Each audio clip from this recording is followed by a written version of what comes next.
నమస్తే welcome to Mythri news. ముందుగా headlines.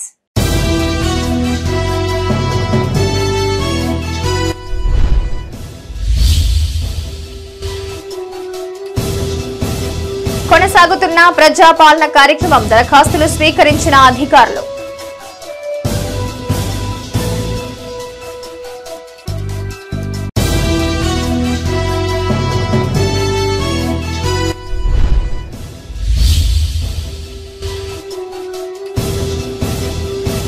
గ్రామాల్లో కేంద్ర బృందం సభ్యుల పర్యటన, రోగులకు అందుతున్న వైద్య సేవలపై ఆరా.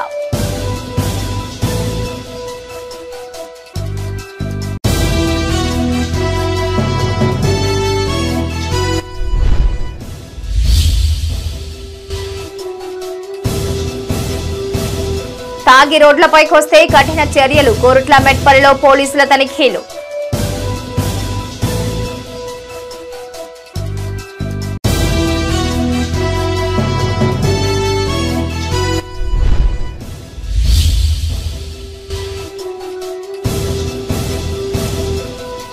జమ్మికుంట మున్సిపల్ చైర్మన్ పై అవిశ్వాస తీర్మానం, కరీంనగర్ లో కొనసాగిన హై డ్రామా. బులెటిన్ కి తిరిగి స్వాగతం. కాంగ్రెస్ ప్రభుత్వం ప్రతిష్టాత్మకంగా ప్రవేశపెట్టిన ప్రజాపాలన కార్యక్రమం రెండో రోజు కొనసాగింది. ఇందులో భాగంగా అధికారులు, ప్రజాప్రతినిధులు వివిధ పథకాలకు సంబంధించిన దరఖాస్తులను ప్రజల నుంచి స్వీకరించారు. ఇచ్చిన హామీ ప్రకారం 6 గ్యారంటీలను తప్పనిసరిగా అమలు చేస్తామని, కాంగ్రెస్ పాలనలో అన్ని వర్గాలకు తగిన న్యాయం జరుగుతుందని ఆ పార్టీ ప్రజాప్రతినిధులు తెలిపారు. పెద్దపల్లి జిల్లా ఎలిగేడు మండలం సుల్తానాపూర్ గ్రామంలో ప్రజాపాలన కార్యక్రమాన్ని ఏర్పాటు చేశారు. ఈ కార్యక్రమానికి ముఖ్య అతిథులుగా ఎమ్మెల్యే విజయ రమణారావు, అదనపు కలెక్టర్ అరుణశ్రీ హాజరై ప్రజల నుంచి దరఖాస్తులు స్వీకరించారు. ఈ సందర్భంగా ఎమ్మెల్యే మాట్లాడుతూ 6 గ్యారంటీలను తప్పనిసరిగా అమలు చేస్తామన్నారు. ఇప్పటికే 2 గ్యారంటీలను అమలు చేసినట్లుగా గుర్తు చేశారు. ఈ కార్యక్రమంలో ఎంపీపీ శ్రవంతి మోహన్ రావు, స్థానిక ప్రజాప్రతినిధులు, అధికారులు పాల్గొన్నారు. మన మండలానికి సంబంధించిన ప్రజాప్రతినిధులందరూ సుల్తాన్పూర్ గ్రామ వార్డు సభ్యులను వేదిక మీదకి రావాల్సిందిగా.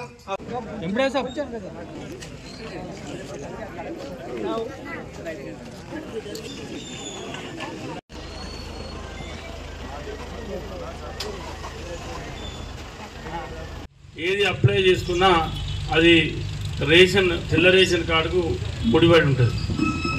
కాబట్టి మరి 10 ఏళ్ళకి వెళ్ళి లేకుండా నేను ఆనాడు సుల్తాన్పూర్ గ్రామంలో కూడా 2 సార్లు ఇక్కడ ఇల్లు తిరగడం జరిగింది. తిరిగినప్పుడు చాలామంది రేషన్ కార్డు గురించి కూడా చెప్పడం జరిగింది. అది అంతటి ఉంది ప్రాబ్లం. కానీ ఇప్పుడే మనకు అడిషనల్ కలెక్టర్ గారు కూడా చెప్పారు. కానీ నిన్నటి నుంచెల్లే అంతటా మీరు ఒక వైట్ పేపర్ మీద మీ స్పెషల్ ఆఫీసర్ గారి లేదా మీ ఎంఆర్ఓని ఎవరైనా పర్లేదు అనుకుంటా, ఏదో ఒకటి అడ్రస్ ఎంపీడీఓ ఏదో ఒకటి అడ్రస్ చేసి మీరు దరఖాస్తు ఇస్తే మీకు దాన్ని తప్పకుండా తెల్ల రేషన్ కార్డు ఇచ్చేటువంటి ప్రయత్నాన్ని ప్రభుత్వం చేస్తుంది. ఎందుకంటే తెల్ల రేషన్ కార్డు అనేది చాలా మస్ట్. అర్హులు ఉన్న వాళ్ళందరి కార్డు వస్తుంది, ఎవరేం అనుమానపడవలసిన అవసరం లేదు. దానికి మీ శాసనసభ్యులుగా నా వంతు ప్రయత్నం కూడా నేను చేస్తాను. అదేవిధంగా ఇప్పుడు ఇండ్ల విషయం చెప్పిండు మీ సర్పంచ్ గారు. మరి 10 ఏళ్ళకి వెళ్ళి ఇండ్లు ఇవ్వలే పేద ప్రభుత్వం. ఇవాళ ఇండ్ల విషయంలో కూడా చాలామంది ఇండ్లు ఇస్తే కట్టుకున్నట్టు ఉన్నారు, చాలామంది గుడిసెలు ఉన్న వాళ్ళు ఉన్నారు. పెద్దపల్లి జిల్లా కల్వశ్రీరాంపూర్ మండలం కూనారం గ్రామ పంచాయతీ ఆవరణలో ఏర్పాటు చేసిన ప్రజాపాలన కార్యక్రమాన్ని అధికారులతో కలిసి ఎమ్మెల్యే విజయ రమణారావు ప్రారంభించారు. ఈ సందర్భంగా సమావేశం ఏర్పాటు చేసి ప్రజల నుంచి దరఖాస్తులను స్వీకరించారు. అనంతరం ఎమ్మెల్యే మాట్లాడుతూ అర్హులతో దరఖాస్తులు చేయించే బాధ్యత ఆయా గ్రామ పంచాయతీ కార్యదర్శులదేనన్నారు. చివరి ఆయకట్టు వరకు సాగునీరును అందిస్తామన్నారు. హుసేన్ మియా వాగు పరివాహక ప్రాంత రైతులు ఎలాంటి ఆందోళన చెందాల్సిన అవసరం లేదన్నారు. వాగులోకి నీరు విడుదల చేసి పంటలు కాపాడుతామని ఆయన హామీ ఇచ్చారు. ఈ కార్యక్రమంలో మండల special officer Adireddy, MPP Nuneti Sampath, ZPTC Vangala Tirupati Reddy, tahsildar Zahid Pasha, MPDO Rammohan Chari, మాజీ ఎంపీపీ గోపగోని సారయ్య గౌడ్ పాల్గొన్నారు. మనం ప్రజాప్రతినిధులం కానీ అధికారులం కానీ ఇది పార్టీ సమావేశం కాదు, ఇది ప్రభుత్వ ప్రజా పరిపాలన. ఇలా అందరికీ భాగస్వామ్యం ఉంటుంది. ఇలా అందరం కూడా పనిచేయాల్సిన బాధ్యత ఉంటుంది. మనందరం ప్రజాప్రతినిధులు కావచ్చు, అందరూ బాధ్యత తీసుకొని ప్రజలకు సంక్షేమ కార్యక్రమాన్ని అందించాలనే ప్రయత్నాన్ని మనందరం చేయాలి. దానికి హుస్సేన్ మియా పరివాహక ప్రాంతం రైతులందరూ కూడా నేను భరోసా ఇస్తా ఉన్నా, మీరు ఎవ్వరు అధైర్యపడాల్సిన అవసరం లేదు. మేము అవసరం అయితే దానికి అధికార పక్షం ప్రతిపక్షం అనేది లేదు. నీళ్ళ విషయంలో రైతుల విషయం అది ఎక్కడ ఇజ్రాయల్ కూడా ఇచ్చినా మళ్ళీ కూడా ఇస్తాం. వడ్ల కటింగ్ ఏదైతే 10 కిలోలు 12 కిలోలు ఏదైతే జరిగిందో. పెద్దపల్లి జిల్లా సుల్తానాబాద్ మండలం కాట్నపల్లి గ్రామంలో ప్రజాపాలన కార్యక్రమాన్ని ప్రారంభించారు ఎమ్మెల్యే విజయ రమణారావు. ఈ సందర్భంగా సమావేశం ఏర్పాటు చేసి ప్రజల సందేహాలను నివృత్తి చేశారు. ఈ సందర్భంగా ఎమ్మెల్యే మాట్లాడుతూ రేషన్ కార్డు లేని నిరుపేదలు తెల్ల కాగితంపైన రాసి దరఖాస్తు చేసుకోవాలని సూచించారు. దరఖాస్తులు అందించలేని వారు మండల కార్యాలయంలోని స్పెషల్ కౌంటర్లో అప్లికేషన్లను అందజేయాలన్నారు. ఈ కార్యక్రమంలో జిల్లా special officer Ravinder Reddy, ZPTC Minapala Swarupa, sarpanch Mohan Reddy, ఉప సర్పంచ్ సాయి శేఖర్ గౌడ్, పలువురు ప్రజా ప్రతినిధులు పాల్గొన్నారు. దరఖాస్తు పెట్టకపోతే తర్వాత అవకాశం ఉండదు. మళ్ళా ఎందుకంటే ఇప్పుడు ఇవ్వాలి ఉంది, మళ్ళీ 6వ తారీఖు దాకా మీ సెక్రటరీకి ఇచ్చే అవకాశం ఉంది. ఆ తర్వాత మండల కేంద్రంలో దరఖాస్తు పెట్టాలనుకున్నారు కాబట్టి వివిధ మార్గాలలో దరఖాస్తుకు అవకాశం ఉంది. కాబట్టి దరఖాస్తులు పెట్టుకోండి. ఇవన్నీ కూడా 6 గ్యారెంటీలను అమలు చేసే బాధ్యత కాంగ్రెస్ ప్రభుత్వాన్ని, ముఖ్యమంత్రి రేవంత్ రెడ్డి గారు. దీనికి వాళ్ళు వీళ్ళు చెప్తా ఉంటారు. ప్రభుత్వం వచ్చి 9వ తారీఖు నాడు ప్రమాణ స్వీకారం చేసింది, అంతే 9 నాడు. ఆనాడు నుండి ఈనాడు లెక్క ప్రభుత్వం వచ్చి లెక్క పెడితే దగ్గర బలివీడికి 20 చేసిన, ఆనందంగా చేసిన, మహేంద్ర చేసిన, సతీష్ చేసిన, ఇక్కడ ఎవరు చేసిన మా మనిషి అత్తరు ఇక్కడ మేము ఫోన్ చేస్తాం. అది ఆరోగ్యశ్రీలో తీసుకునేటువంటి వ్యాధి అయితే ఆరోగ్యశ్రీలో ఇప్పించే ప్రయత్నం 100% చేస్తాం. నేను ఎందుకు చెప్తా ఉన్నా అంటే హాస్పిటల్లో అనుభవం, మీరు హాస్పిటల్లో కనుక ఏమవుతుంది, వాళ్ళు ఏంటంటే ఆరోగ్యశ్రీ అయితే 2 నెలలకు 3 నెలలకు డబ్బులు వస్తాయి. మరో సంకల్ప వికసిత భారత్ కార్యక్రమంలో భాగంగా పెద్దపల్లి జిల్లా సుల్తానాబాద్ మండలం నీరుకుళ్ల గ్రామంలో కేంద్ర బృందం సభ్యులు పర్యటించారు. టీబీ రోగులకు అందిస్తున్న సేవల వివరాలు ఆరా తీశారు. సంక్రమిత అసంక్రమిత వ్యాధుల పట్ల వైద్య అధికారులు అప్రమత్తంగా ఉండాలని, పేషెంట్లకు మెరుగైన వైద్య సేవలు అందించాలని బృందం సభ్యులు ఆదేశించారు. పెద్దపల్లి జిల్లా సుల్తానాబాద్ మండలం నీరుకుళ్ల గ్రామంలో మనో సంకల్ప వికసిత భారత్ కార్యక్రమంలో భాగంగా కేంద్ర బృందం సభ్యులు పర్యటించారు. గ్రామంలోని వివిధ ప్రాంతాలను పరిశీలించారు. ఈ సందర్భంగా deputy commissioner doctor Sushil Vimal, TVS Ranjith Babu మాట్లాడారు. మాతా శిశు ఆరోగ్య రక్షణ ప్రాధాన్యతా క్రమంతో పాటు ప్రతి వ్యక్తికి మెరుగైన వైద్య సేవలు అందించేందుకు కేంద్ర ప్రభుత్వం కృషి చేస్తోందన్నారు. టీబీ రోగులను గుర్తించడంతో పాటు వారికి అందుతున్న వైద్య సేవల వివరాలను ఆరా తీశారు. రోగులకు మెరుగైన సేవలు అందిస్తున్న సిబ్బంది పనితీరును కొనియాడారు. వారి వెంట డాక్టర్ దివ్య, ఎన్సీడీపీఓలు doctor Sudhakar Reddy, Madhukar Reddy, Garrepalli, PHC doctor Anudeep ఉన్నారు.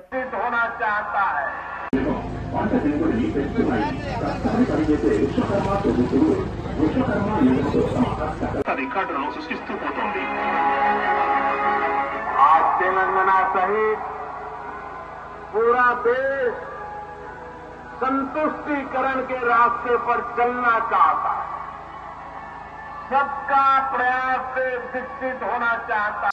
అర్ధరాత్రి అనవసరంగా రోడ్లపై వస్తే కఠిన చర్యలు తప్పవన్నారు మెట్పల్లి డీఎస్పీ వంగ రవీందర్ రెడ్డి. కోరుట్ల, మెట్పల్లి పట్టణాల్లో సిబ్బందితో కలిసి డ్రంక్ అండ్ డ్రైవ్ చేపట్టి పట్టుబడిన వాహనదారులకు పలు సూచనలు చేశారు. నూతన సంవత్సర వేడుకల కుటుంబ సభ్యుల సమక్షంలో జరుపుకోవాలని, రాయితీ కల్పించిన దృష్ట్యా పెండింగ్ చలాన్లు చెల్లించాలని డీఎస్పీ సూచించారు. జగిత్యాల జిల్లా మెట్పల్లి, కోరుట్ల పట్టణాల్లో పోలీసులు డ్రంక్ అండ్ డ్రైవ్ చేపట్టారు.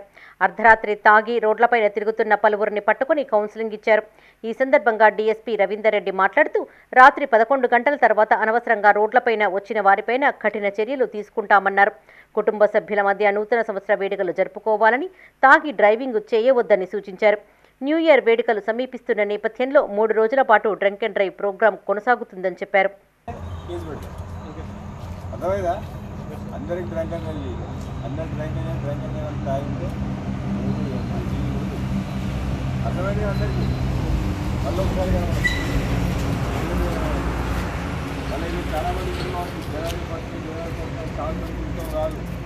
ఏదైనా మీరు ఇండోర్లో మీకు ఇళ్లలో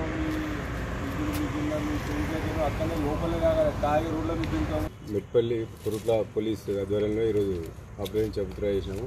మేము గతంలో కూడా చాలాసార్లు చెప్పినాము, ఇప్పుడు కూడా మళ్ళీ చెప్తున్నాము.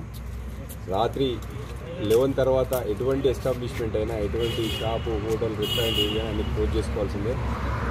ఎవరైనా ఎమర్జెన్సీ పనుల మీద అంటే వాళ్ళకి మెడికల్ ఎమర్జెన్సీ లేదైనా ఊరికి వెళ్ళడం కానీ ఊరికి రావడం కానీ అటువంటి ఎమర్జెన్సీలలో మాత్రమే బయటకు రావాలి. 11 తర్వాత గతంలో కూడా కొరుట్ల టౌన్లో మెట్పల్లి టౌన్లో కూడా నేరాలు జరిగినాయి. అది లేట్ అవర్స్లో రావడము తాగి గొడవ పడడంతో జరిగినాయి. కాబట్టి మేము గత 3-4 నెలలుగా దీన్ని చాలా స్ట్రిక్ట్గా ఎన్ఫోర్స్ చేస్తున్నాము. వచ్చే సంవత్సరం కొత్త సంవత్సరం రాబోతుంది. ఈ సందర్భంగా కొరుట్ల మెట్పల్లి ప్రజలకు కూడా మేము తెలియజేసింది ఏంటంటే మీరు పార్టీలు చేసుకోండి. మీరు మీరు కొత్త సంవత్సరాన్ని ఆహ్వానించడానికి మీరు సంతోషంగా ఏదైనా సెలబ్రేషన్ చేసుకోవచ్చు. కానీ అదే ఆ సెలబ్రేషన్ పేరుతోని రోడ్డు మీదకి రావడము, రోడ్డు మీద రేసింగ్ చేయడము, తాగి గొడవలు చేయడము సామాన్య ప్రజలకు ఇబ్బంది కలిగించొద్దని చెప్తున్నాము. మీరు మీ ఇండ్లలో చేసుకోండి, సెలబ్రేట్ చేసుకోండి చెప్తున్నాము. అదేవిధంగా కొరుట్ల మెట్పల్లిలో ఉన్న మిగిలిన ఈ షాప్ ఓనర్స్ కానీ మిగిలిన వాళ్ళకు కూడా చెప్తున్నాం. 11 తర్వాత ఎట్టి పరిస్థితుల్లో మీరు షాప్స్ అన్నీ 10 o'clock క్లోజ్ చేయండి. మిగిలిన ఈ హోటల్స్ కానీ రెస్టారెంట్స్ కానీ వీటిని 10:30 వరకు వాళ్ళకి టైం ఇవ్వడం జరిగింది. 11కి ఎట్టి పరిస్థితుల్లో ఏ షాప్ కూడా ఉండొద్దు, రోడ్డు మీద తిరగడానికి లేదు. అవసరమైతే తప్ప రోడ్డు మీకు రావద్దని చెప్పి సందర్భంగా తెలియజేస్తాం. Thank you. కరీంనగర్ జిల్లా జమ్మికుంట మున్సిపల్ చైర్మన్ రాజరాజేశ్వరరావుపై అవిశ్వాస తీర్మానం ప్రవేశపెట్టారు. మున్సిపల్ చైర్మన్ పై అవిశ్వాసం పెట్టేందుకు 20 మంది కౌన్సిలర్లు నగరానికి చేరుకోగా హోటల్ ప్రతిమ వద్ద హై డ్రామా నెలకొంది. చైర్మన్ తమను మభ్యపెట్టే ప్రయత్నం చేస్తున్నారంటూ కౌన్సిలర్లు పోలీసులకు ఫిర్యాదు చేశారు. అయితే తమ మధ్య విభేదాలు లేవని, ఎవరో దొంగ సంతకాలతో అవిశ్వాస తీర్మానం పెట్టారని చైర్మన్ రాజేశ్వరరావు ఆరోపించారు. కాగా 4 ఏళ్లుగా అభివృద్ధి పనులు పూర్తి చేయకుండా బిల్లులు తీసుకున్న కారణంగా చైర్మన్ పై అవిశ్వాస తీర్మానం పెట్టామని కౌన్సిలర్లు తెలిపారు.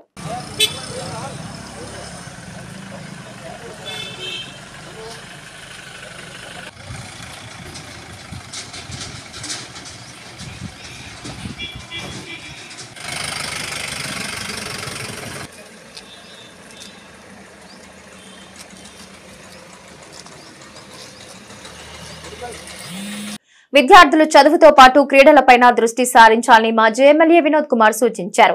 క్రీడలు ఆరోగ్యంతో పాటు మానసిక ఉల్లాసానికి ఎంతగానో దోహదం చేస్తాయన్నారు. రాజన్న సిరిసిల్ల జిల్లా బోయినపల్లి మండల కేంద్రంలో ఏర్పాటు చేసిన క్రీడా పోటీలను ఆయన ప్రారంభించారు. క్రీడాకారులకు పలు సూచనలు చేశారు.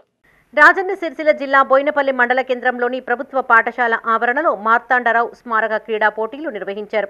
ముఖ్య అతిథిగా మాజీ ఎంపీ బోయినపల్లి వినోద్ కుమార్ హాజరై జ్యోతి ప్రజ్వలన చేసి పోటీలను ప్రారంభించారు. ఈ సందర్భంగా వినోద్ కుమార్ మాట్లాడుతూ చెన్నాడి మార్తాండరావు గొప్ప వ్యక్తి అని, ఎన్నో కష్ట నష్టాలకు ఓర్చి ఉన్నత స్థానాలకు ఎదిగారని గుర్తు చేశారు. చదువు లేకున్నా జీవితంలో విజయం సాధించారని కొనియాడారు. ఈ కార్యక్రమంలో MPP Parlapalli Venugopal, Martandarao trust chairman Chennadi Rajyalakshmi, CESS director Kottepalli Sudhakar, BRS జిల్లా నాయకులు చెన్నాడి అమిత్ కుమార్, మండల విద్యాధికారి శ్రీనివాస్ దీక్షితులు, ట్రస్ట్ సభ్యులు పాల్గొన్నారు. వారు ఒక గొప్ప వ్యాపారవేత్త. ఎందుకంటే ట్రస్ట్ ఎందుకు పెట్టిన విషయం కూడా పిల్లలకు తెలవాలి. అసలు ఈ ట్రస్ట్ ఏది, ట్రస్ట్ దేనికోసం పెట్టిననేది. మార్తాండరావు గారు దాదాపు చనిపోయి 20 సంవత్సరాలు అవుతున్నది. ఇక్కడ పిల్లలందరూ కూడా వారు చనిపోయిన రోజు పుట్టిన పిల్లలు వీళ్ళందరూ. చాలా గొప్ప అవకాశం రాజలక్ష్మి గారికి, వాళ్ళ పిల్లలకి ఇద్దరు కూడా. వాళ్ళ తండ్రి పిల్లల తండ్రి మార్తాండరావు గారి పిల్లలు ఇక్కడ ఉన్నారు, మాధవి గారు, అదేవిధంగా రాము. అయితే వారి తండ్రి చనిపోయిన తర్వాత పుట్టినటువంటి పిల్లలతోనే ఈరోజు ఈ విధంగా మాట్లాడడం అనేది చాలా సంతోషం. దానికి కారణం ఏంటంటే రాజలక్ష్మి గారు, మార్తాండరావు గారు అమ్మ ఇక్కడ ఉన్నటువంటి పిల్లలకు తెలవాలి. పెద్దగా ఏం చదువుకోలేదు, రావాలి. చాలామంది మీకు అందరికి ఉపన్యాసాలు ఇస్తారు. డాక్టర్లు కావాలి, ఇంజనీర్లు కావాలి, ప్రొఫెసర్లు కావాలి, ఆర్మీలకు పోవాలి, పోలీస్ కావాలి, కలెక్టర్ కావాలి. ఇప్పుడు దీంట్లో పోయి నేను అడిగితే సగం మంది కలెక్టర్ అంటారు, సగం మంది పోలీస్ అంటారు, సగం మంది డాక్టర్లు అంటారు, సగం మంది ఇంజనీర్లు అంటారు. అవునా? అంతే కదా? మరి ఇవన్నీ దేనికోసం అవుతారు? కోటి విద్యలు దేనికోసం? కోటి విద్యలు కూటి కొరకే కదా. కాబట్టి ఏ పని చేసినా కూడా నేను ఎందుకు చెప్తున్నా అంటే, తెలంగాణ ఉద్యమాన్ని నడిపి తెలంగాణ సాధించిన వాళ్ళల్లో కేసీఆర్ గారితో నేను ఒకరిని. మేము అనుకున్నదంటే మా కడుపులో పుట్టేటువంటి మీలాంటి పిల్లలందరూ భవిష్యత్తు బాగుండాలని చెప్పి ఈ ఒక ప్రత్యేక తెలంగాణ రాష్ట్రాన్ని తెచ్చినాం. చాలా గొప్పగా తీర్చిదిద్దుకుంటున్నాం. ఈ సందర్భంలో పిల్లలందరూ కూడా డిగ్నిటీ ఆఫ్ లేబర్, ఇదే నా సందేశం ఈరోజు ఏంటంటే, డిగ్నిటీ ఆఫ్ లేబర్ అంటే ఏ పని చేసినా, అది ఎంత చిన్న పని కానీ చాలా పెద్ద పని కానీ, ఏ పని చేసినా కూడా గౌరవంగా, నమ్మకంతో, మంచి విశ్వాసంతో ఆ పని పట్ల శ్రద్ధ పెట్టి ఆ పని చేసుకోవాలి. పెద్దపల్లి జిల్లా ఓదెల మండల కేంద్రంలో శ్రీ సిద్ధి వినాయక యూత్ ఆధ్వర్యంలో ఓపెల్ బ్యాడ్మింటన్ టోర్నమెంట్ ఏర్పాటు చేశారు. ముఖ్య అతిథిగా ఎమ్మెల్యే విజయ రమణారావు హాజరై పోటీలను ప్రారంభించారు. క్రీడాకారులకు తమ ప్రోత్సాహం ఎల్లప్పుడూ ఉంటుందన్నారు. యువత క్రీడా స్ఫూర్తిని అలవర్చుకోవాలని సూచించారు. ఈ కార్యక్రమంలో పార్టీ ప్రజా ప్రతినిధులు, నాయకులు, క్రీడాకారులు పాల్గొన్నారు.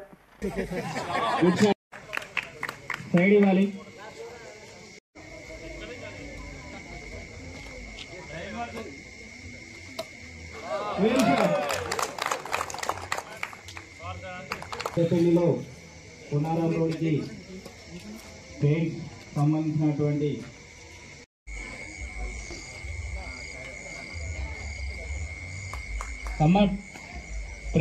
రాజన్న సిరిసిల్ల జిల్లా కొనరావుపేట మండలం మామిడిపల్లి గ్రామంలో ఏర్పాటు చేసిన Ayushman Bharat health and wellness centre ను ఎమ్మెల్యే ఆది శ్రీనివాస్ తో కలిసి జెడ్పీ చైర్పర్సన్ అరుణ రాఘవరెడ్డి ప్రారంభించారు. ఈ ఆసుపత్రి ద్వారా మామిడిపల్లితో పాటు చుట్టుపక్కల గ్రామాలకు మెరుగైన వైద్య సేవలు అందుతాయని వారు ఆశాభావం వ్యక్తం చేశారు. ప్రజలు ఈ అవకాశాన్ని సద్వినియోగం చేసుకోవాలని కోరారు. రాజన్న సిరిసిల్ల జిల్లా కోనరావుపేట మండలం మామిడిపల్లి గ్రామంలో ఏర్పాటు చేసిన Ayushman Bharat health and wellness సెంటర్ను జెడ్పీ చైర్పర్సన్ న్యాలకొండ అరుణ రాఘవరెడ్డి, విప్ ఆది శ్రీనివాస్ చేతుల మీదుగా ప్రారంభించారు. ఈ సందర్భంగా వారు మాట్లాడుతూ గ్రామాలకు మెరుగైన వైద్య సేవలు అందించేందుకు ప్రభుత్వం ప్రత్యేక చర్యలను చేపట్టిందన్నారు. వేములవాడ ఏరియా ఆసుపత్రిలో ఖాళీ పోస్టులను భర్తీ చేస్తామన్నారు. ప్రజలకు మెరుగైన సేవలు అందేలాగా చూస్తామన్నారు. ఈ కార్యక్రమంలో sarpanch Bharathi, MPP Chandraiah Goud, CESS vice chairman Devarakonda Tirupati, DMHO Suman Mohan Rao, మండల వైద్యాధికారి వేణుమాధవ్, కిసాన్ సెల్ జిల్లా అధ్యక్షులు జగన్ రెడ్డి, కాంగ్రెస్ మండల అధ్యక్షులు షేక్ విరోజ్ పాషా పాల్గొన్నారు.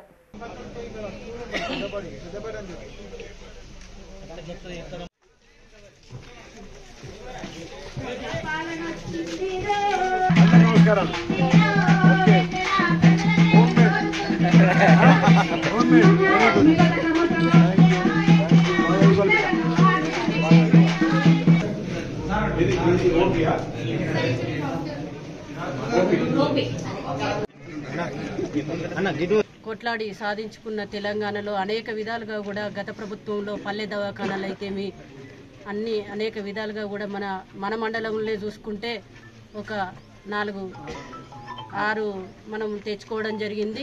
అందులో ఇవాళ మామిడిపల్లి గ్రామంలో స్టార్ట్ చేసుకోవడం జరిగింది. నూతనంగా ఎన్నికైన మన వేములవాడ శాసనసభ్యులు, ప్రభుత్వ విప్పు గారి చేత మనం స్టార్ట్ చేసుకోవడం జరిగింది. ఏదైనా లోట్పాట్లు ఉంటే కూడా ఇంకా మన వేములవాడ ఎమ్మెల్యే గారిని అందరినీ అందుబాటులో ఉంచుకుంటూ కూడా పల్లె దవాఖానా కూడా ప్రజలందరికీ కూడా మెరుగైన సేవలు అందియాలని కోరుకుంటున్నాను.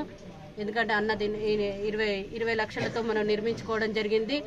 పేద ప్రజలకు అందుబాటులో ఉండాలని స్థానికంగా ఇక్కడ చూసుకోవాల్సిన గ్రామ సర్పంచ్ గారు, ఎంపీటీసీ గారు ఎట్లా నడుస్తుంది హాస్పిటల్, ప్రజలందరికీ కూడా సేవలు అందుతున్నాయా లేదా అని ఎప్పుడు అబ్జర్వేషన్ చేసుకుంటూ కూడా గ్రామస్తులందరికీ కూడా ఈ సెంటర్ ద్వారా గ్రామీణ ప్రాంతాల నుండి ప్రజల సంక్షేమం కొరకు చూసేటువంటి క్రమంలో ఈ ఆరోగ్యానికి సంబంధించినటువంటి హెల్త్ సెంటర్లు ఏర్పాటు చేయడం అంటే ఆయా పల్లెల్లో ఉన్నటువంటి పేద ప్రజలకు ఉపయోగపడే విధంగా ఇప్పుడే ప్రారంభం చేసిన తర్వాత వైద్య ఆరోగ్య శాఖ సిబ్బంది చెప్పినటువంటి క్రమంలో ఇక్కడ షుగర్, బీపీ లేదా జ్వరము, డెంగ్యూ జ్వరం కానీ మలేరియా లాంటివి వస్తే కూడా ఇక్కడ పరీక్షలు జరిపి ఇక్కడనే చికిత్స అందించేటువంటి సౌకర్యాన్ని అవసరమైతే ఇక్కడే మెడికల్ కిట్స్ కూడా ఇచ్చేటువంటి కార్యక్రమాన్ని అమలు చేస్తామనే మాట చెప్పడం వల్ల ఈ ప్రాంతంలో మామిడిపల్లితో పాటు చుట్టుపక్కల ఉన్నటువంటి గ్రామాలు కూడా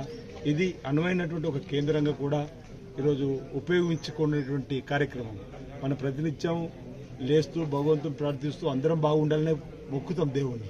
ఎవరికి ఏమీ కాకూడదు ఆపదని కోరుకుంటాం. అయినా ఏదైనా వ్యాధులు వచ్చినప్పుడు జ్వరము లేదా ఇంక ఇతరత్ర కడుపు నొప్పి, తలనొప్పి వచ్చినప్పుడు ఇక్కడ ఈ సెంటర్ ఉపయోగపడే విధంగా ఉండడం, ఒకవేళ ఇక్కడికి వచ్చిన తర్వాత కూడా సమస్య తీవ్రత ఉండి ఆరోగ్యపరంగా మెరుగైన చికిత్స కోసం అంటే కోనరావుపేట మండల కేంద్రంలో కానీ, వేములవాడ నియోజకవర్గ కేంద్రంలో, రాజన్న సిరిసిల్ల జిల్లా కేంద్రంలో ఇంకా మెరుగైనటువంటిది కూడా మన హైదరాబాద్లో ఉన్నటువంటి ప్రభుత్వ ఆసుపత్రులకు తీసుకుపోయే విధంగా కూడా వీరు చేసేటువంటి కార్యక్రమాలు కూడా మనకు ఉన్నటువంటి క్రమంలో ఇక్కడ ఉన్నటువంటి ప్రజలందరూ కూడా ఈ హెల్త్ సెంటర్ను అయోధ్య రామ మందిర్ కు చెందిన పవిత్రమైన అక్షింతలు రాజన్న సిరిసిల్ల జిల్లా వెములవాడ రూరల్ మండలానికి చేరుకోగా బీజేపీ హిందూ సంఘాల ఆధ్వర్యంలో పెద్ద ఎత్తున శోభాయాత్ర నిర్వహించారు. అంతకుముందు స్థానిక ఆలయాల్లో ప్రత్యేక పూజా కార్యక్రమాలు జరిపించారు. ఉత్తరప్రదేశ్లోని అయోధ్య రామ మందిర్ నుంచి అక్షింతలు రాజన్న సిరిసిల్ల జిల్లా వేములవాడ రూరల్ మండలానికి చేరుకోగా వివిధ గ్రామాలకు చెందిన రామభక్తుల ఆధ్వర్యంలో శోభాయాత్ర నిర్వహించారు. స్థానిక గాయత్రి మాత ఆలయం నుంచి తెలంగాణ తల్లి విగ్రహం వరకు కోలాటాలతో అంగరంగ వైభవంగా ఈ శోభాయాత్ర కొనసాగింది. ఈ కార్యక్రమంలో అయోధ్య రామ మందిర్ తీర్థక్షేత్ర ట్రస్టు సభ్యులు, శిశు మందిర్ విద్యార్థులతో పాటు హిందూ సంఘాల ప్రతినిధులు పాల్గొన్నారు.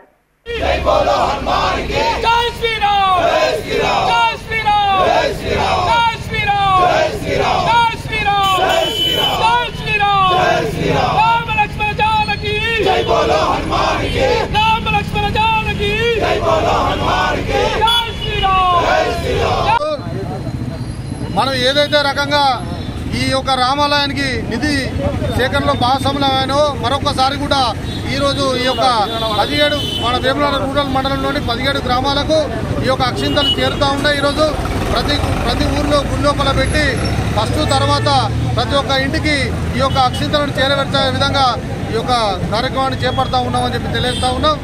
జై శ్రీరామ్.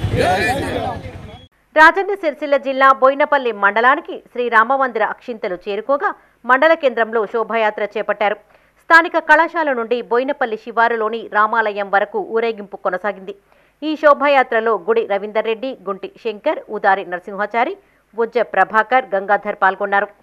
కొన్ని సంవత్సరాల కళ రామమందిర నిర్మాణం, అయోధ్య రామమందిర నిర్మాణం అనేది ఇవాళ నిర్మించుకున్న తర్వాత మనకి బోయినపల్లి మండల కేంద్రానికి ఇవాళ అన్ని రామాలయాలకు సంబంధించినటువంటి అక్షితలు, రాముని యొక్క అక్షితలు మండలానికి పంపడం జరిగింది.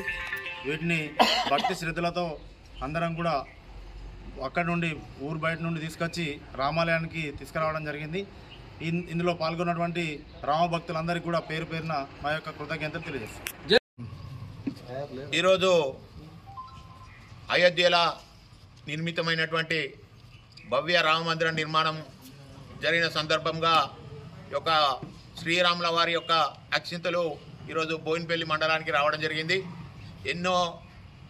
ఎన్నో సంవత్సరాల నుంచి, దాదాపు 500 సంవత్సరాల నుంచి అక్కడ ఈ యొక్క వివాదం నడుస్తున్న సందర్భంగా ఇక్కడ సుప్రీంకోర్టు ఈ యొక్క రామ మందిరం ఇది శ్రీరాముల వారి అని చెప్పి గుడి అని చెప్పిన సందర్భంగా అక్కడ జరుగుతున్నటువంటి రామ మందిర నిర్మాణం కోసం అప్పుడు మేము ప్రతి ఇంటింటి తిరిగి ఈ యొక్క కర్ర సేవకులు ఇంటింటి తిరిగి వారి యొక్క పెద్దపల్లి జిల్లా సుల్తానాబాద్లో రాములోరి అక్షింతలతో శోభాయాత్ర నిర్వహించారు. స్థానిక రాజీవ్ రహదారి మీదుగా శోభాయాత్ర చేపట్టి సంతాన వేణుగోపాల స్వామి ఆలయానికి చేరుకున్నారు. ఈ సందర్భంగా స్వామివారికి ప్రత్యేక పూజా కార్యక్రమాలు నిర్వహించారు. ఈ కార్యక్రమంలో హిందూ సంఘాల నాయకులతో పాటు భక్తులు పాల్గొన్నారు.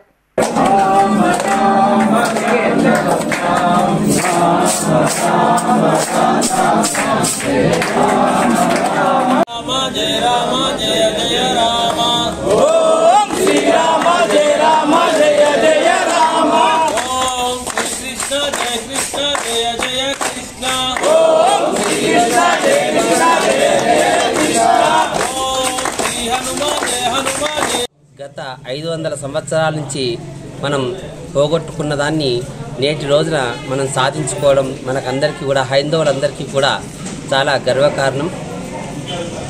సెంట్రల్లో, స్టేట్లో, మన రాష్ట్రంలో మరియు మన గ్రామంలో విచ్చేసి ఉన్నటువంటి అయోధ్య రాములవారి అక్షంతలు, తలంబ్రాల బియ్యాన్ని మనందరం కూడా నేటి రోజున సేవించుకోవడం జరిగింది.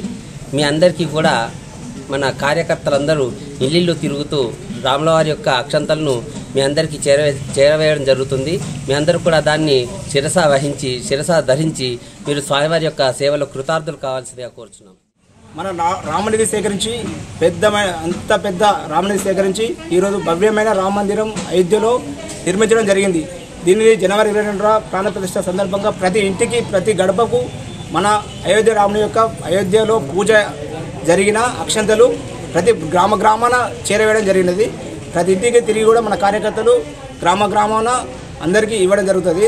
జనవరి 1వ తేదీ నుండి ప్రతి ఇంటికి వస్తాయి. ఆ టైం వరకు ఎవరు కూడా అక్షంతలు పంచరు. జనవరి 1 నుండి 15వ తేదీ వరకు అక్షంతలు పంపకం జరుగుతుంది. దీని దృష్ట్యా ప్రతి ఒక్కరు కూడా అయోధ్య రామునికి శిరస వసిస్తూ అయోధ్య రాముని కృప కలగాలని కోరుకుంటూ అందరూ సమయానికి పనిచేయాలని అయోధ్య రాముని అక్షంతలు ప్రతి ఇంటికి చేరవేయాలని కోరుకుంటున్నాను. జై శ్రీరామ్.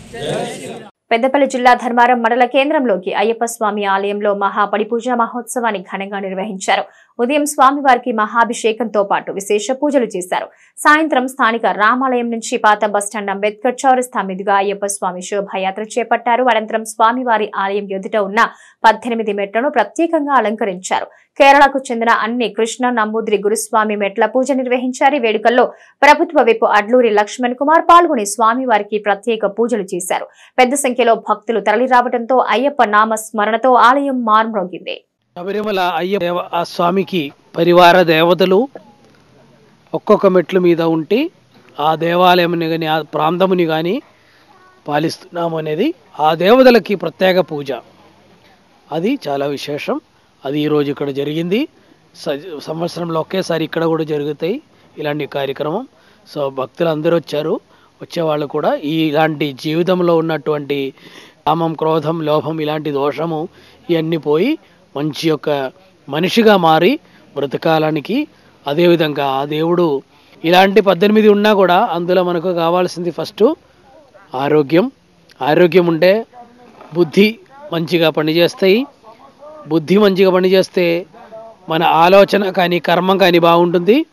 కర్మ మంచిగా ఉంటే మన ఫలితం మంచిగా ఉంటుంది. ఫలితం మంచిగా ఉంటే ధనం ఇలాంటివన్నీ మనకు దగ్గర అవుతాయి అని దేవుడు చెప్పి ఆ విధంగా ఇలాంటివన్నీ తొలగిస్తూ అందరూ బాగుండాలని. కరీంనగర్ జిల్లా చిగురుమామిడి మండలం ఎందుర్తి గ్రామానికి చెందిన మహిళా రైతు కేడీసీసీ బ్యాంకు ఎదుట నిరసనకు దిగింది. ఈ సందర్భంగా ఆమె మాట్లాడుతూ రుణం ఇవ్వకుండా బ్యాంకు మేనేజర్ తనను ఇబ్బందులకు గురి చేస్తున్నారని ఆరోపించారు. బ్యాంకు చుట్టూ చెప్పులరిగేలా తిరిగినా ఎవరూ కనికరించడం లేదని వాపోయారు. ఉన్నతాధికారులు స్పందించి తనకు న్యాయం చేయాలని వేడుకున్నారు.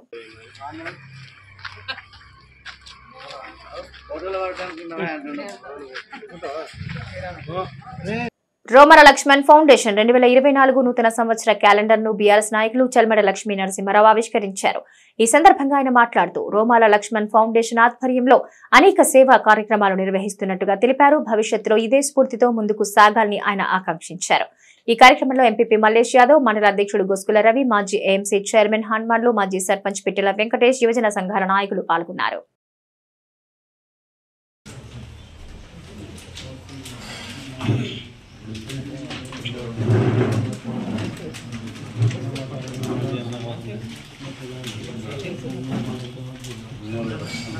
అనారోగ్యంతో మృతి చెందిన వ్యక్తి కుటుంబానికి బాల్యమిత్రులు ఆర్థిక సాయం అందించారు. పెద్దపల్లి జిల్లా ఓదెల మండలం నాంసానిపల్లి గ్రామానికి చెందిన ఉప్పుల భాస్కర్ అనారోగ్యంతో మృతి చెందగా ఆ కుటుంబాన్ని మృతుడి స్నేహితులు పరామర్శించారు. బాధిత కుటుంబానికి తమ వంతు సాయంగా 22,500 రూపాయలు అందించారు.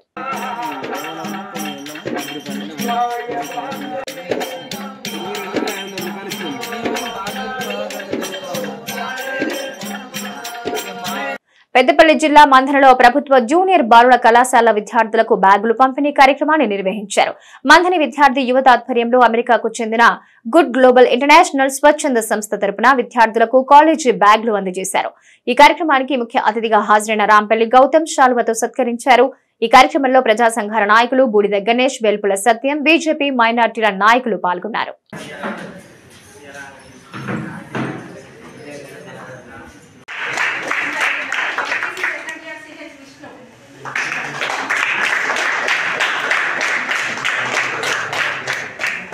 చలి తీవ్రత పెరుగుతున్న నేపథ్యంలో తగిన జాగ్రత్తలు పాటించాలని జమ్మికుంట మండలం వావిలాల పీహెచ్సీ డాక్టర్ తులసీదాస్ సూచించారు. ఆసుపత్రిలో ఆయన మీడియాతో మాట్లాడారు. వారం నుంచి చలి తీవ్రత పెరుగుతున్న తరుణంలో వాతావరణంలో తీవ్రమైన మార్పులు చోటు చేసుకున్నట్టు తెలిపారు. చిన్నారులు, వృద్ధులు, శ్వాసకోశ వ్యాధిగ్రస్తులు జాగ్రత్తగా ఉండాలని సూచించారు.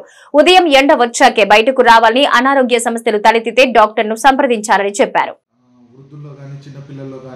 శ్వాసకోశ సంబంధ ఇబ్బందులు ఏర్పడుతున్న కేసెస్ మనకు ప్రాథమిక ఆరోగ్య కేంద్రంలో చూస్తున్నాం. కాబట్టి ఖచ్చితంగా చిన్నపిల్లలు కానీ పెద్దవాళ్ళు కానీ బయట తిరిగే ముందు స్వెటర్లు ధరించడం కానీ, తర్వాత కుల్లా పెట్టుకోవడం కానీ అలాంటివి ధరించేసి చలి నుంచి జాగ్రత్తగా ఉండాలి. ఇలాంటి పిల్లలు చాలామందిలో దగ్గు, జలుబు, జ్వరం వస్తున్నది. దాంతోపాటు చిన్నపిల్లల్లో నిమోనియా కేసెస్ కూడా వస్తున్నాయి. కాబట్టి దీన్ని గుర్తుంచుకొని తల్లిదండ్రులు వెంటనే తమ పిల్లలను సంబంధిత ప్రాథమిక ఆరోగ్య కేంద్రం ఇల్లంతకుంటలో వైద్యం ఉంటుంది. ఆస్తమా, తర్వాత శ్వాసకోశ ఇబ్బందులు ఉన్న వాళ్ళైతే ఖచ్చితంగా మన దగ్గరికి వచ్చి ట్రీట్మెంట్ తీసుకోండి. ఇది మనకు ఇప్పుడు చలి తీవ్రత ఎక్కువ ఉన్న సందర్భంలో ఈ తగు జాగ్రత్తలు చెప్పడం జరుగుతుంది. దీన్ని దృష్టిలో ఉంచుకొని చిన్నపిల్లల తల్లిదండ్రులు, వృద్ధులు వీళ్ళందరికీ చలికి కొంచెం జాగ్రత్తగా ఉండి రాత్రి టైంలో కానీ ఎర్లీ మార్నింగ్లో బయట జాగ్రత్తగా ఉండగలరని మనం. ఇవి నాటి మైత్రి న్యూస్. Stay tuned.